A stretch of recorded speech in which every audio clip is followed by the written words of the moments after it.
over 5 years from 2007-8, payroll tax relief will be worth some $600 million.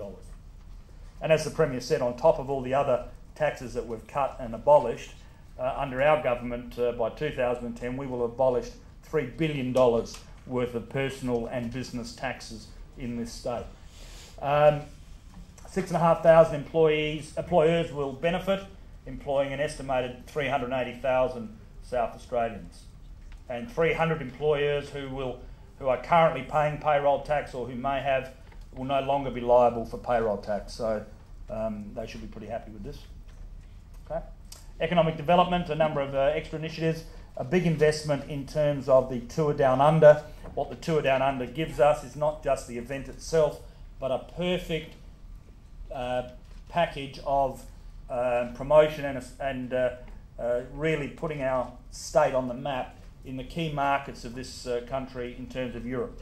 I mean, it's a very, very small cost for the benefit that we get of having targeted promotion of South Australia into the incredibly wealthy and attractive European market. And we're seeing that now benefit in increased tourism numbers, and that is a very, very well targeted program. $3 million, we're hosting the 2010 Tourism Exchange. That is a huge event, and to be able to host it in our state, to highlight our state, will give immeasurable benefits to our tourism here in the state. Further $11 million to support the growth of the minerals, exploration and mining sectors. As we've said before, some 28 mines are either at approval or pre-approval and feasibility stage. It is an enormous amount of work that needs to be undertaken by government to get these projects to construction start date, and we are already recognised as being the best government in Australia to deal with. This money will ensure we keep that #1 position. $8 million to improve South Australia's planning and development system, and over the course of the next month or so you will see the government announce significant reforms to planning in this state, a project that we've been at work now for well over 12 months that will revolutionise the way we plan, our planning system works in the state. And $5 million to expand the government's program of attracting and retaining skilled migrants. We are targeting the markets in particular of Asia. We are now looking at a program of attracting skilled migrants from Manila, from the Philippines. That's our next target market, and I'll be heading up there in the next few weeks as we start to go to a number of Asian markets to look at selling South Australia as a location for their future employment. Water, a very, very significant water program in this budget. $96 million towards the new desalination plant to be built at Port Stanvac. That will prepare the site with construction to begin on the desalination plant in 2009. We are moving as fast as is financially and physically possible on that plant, and we'll have some announcements about that in the very near future. $80 million in wastewater treatment plant and water recycling projects as part of a $426 million program to substantially increase the reuse of water in the state. The Glenelg to Parklands project, the Angle Vale project, and upgrading and expanding wastewater treatment plants at Christie's Beach, Aldinga and Glenelg. A sizeable program to reuse water in this state. $34 million to upgrade water quality plants at Myponga, Mount Pleasant and the Riverland, and a continuation and improvement of our water saving measures, which include audits and shower heads and a whole lot of programs to get domestic water consumption down. Back one.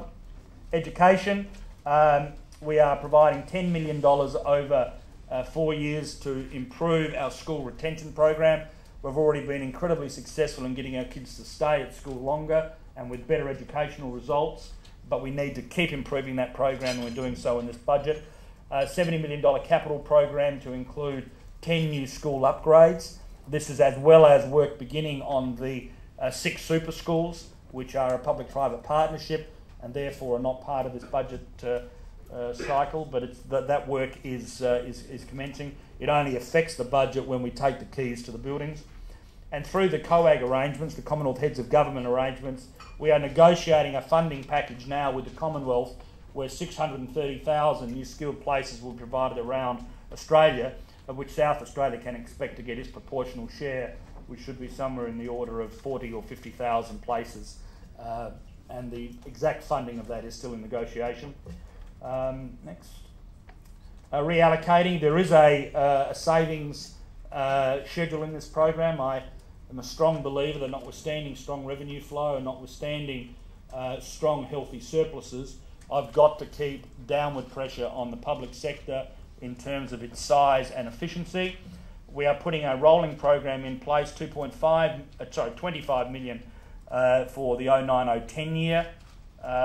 Departments will then have to decide how they will make up a further 75 million in 10-11, rising to 150 million in 11-12.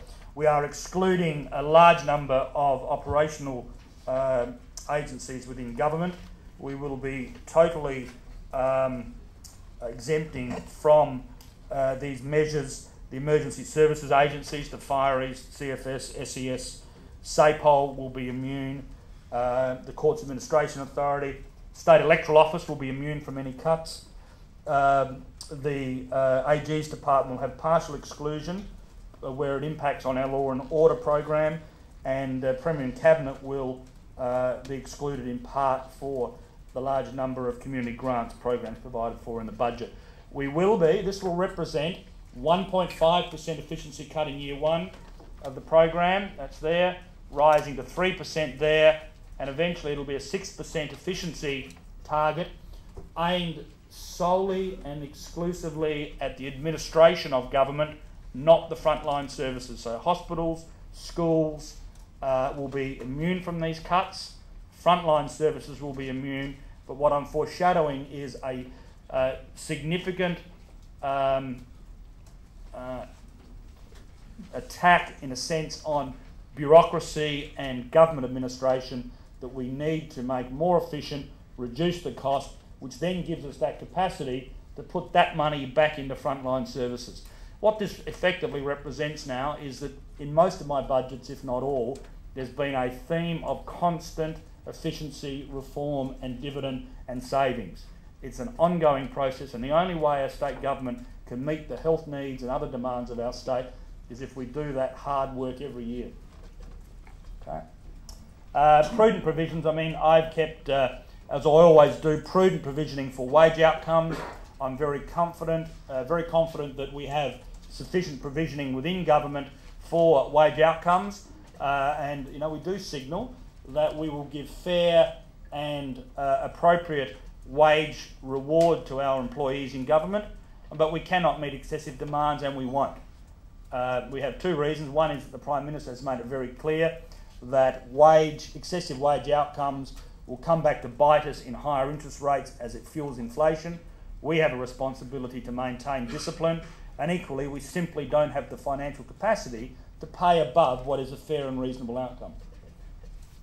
And we've also kept some provisioning under the general contingency provisioning of government for heads of government initiatives that will come out of the health, education, training and housing work that's being done at a national level. Our economy, we're expecting an easing in the economy through 08-09. That's obvious. The credit crunch has affected our economy in the nation, and our economic output is clearly being impacted upon by the quite severe raising in petrol prices. We are forecasting 2.75% in 08-09. We still have a strong employment growth forecast of 1.5%.